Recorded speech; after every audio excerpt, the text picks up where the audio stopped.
রোজা রেখে cricket, football, ludo এসব খেলা যাবে কিনা? লুডো খেলা তো যাবেই না, এটা মাত্র তাহরিমা। আর ক্রিকেট, ফুটবল খেললেও শরীয়তের বিধান রক্ষা করে খেলতে হবে। ফুল হাঁটু খোলা থাকবে না, বুঝতে পারছেন? তালি দেওয়া যাবে না, আর রোজার দিন না খেলাই উচিত। চার মাযহাবের সকলেই 20 রাকাত তারাবি পড়ে না কেন?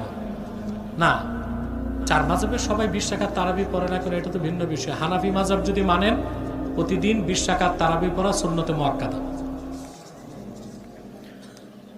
রোজা রেখে তারাবির নামাজ না পড়লে রোজা হবে? রোজা হবে, কিন্তু না পড়ার গুনাহ হবে। মহিলারা তারাবির নামাজ জামাতে পড়ার হুকুম কি? না, মহিলাদের ফরজ নামাজ, জুমার নামাজ মসজিদে যাবে না ঘরে যাবে? ঘরে। তো তারা একা একা তারাবির নামাজ পড়বে, তাদেরও জামাতে পড়ার দরকার নেই। তারাবির নামাজ কতটুকু দ্রুত পড়া যায়?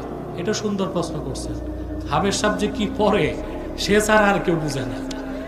তো ব্যতিক্রম বাইতুল মামুর মসজিদ, এখানে মাওলানা আব্দুর রহিম সাহেব আছেন, খুব আস্তে আস্তে পড়ে। এটাই তো নিয়ম। এটাই কি? এটাই নিয়ম। আমি শুনছি, আমি তো আর আসি নাই, তো শুনি যা মাওলানা আব্দুর রহিম সাহেব খুব আস্তে আস্তে তেলাওয়াত করেন। এটাই সহি শুদ্ধ নিয়ম। আপনি অর্থ না বুঝলো প্রতিটা অক্ষর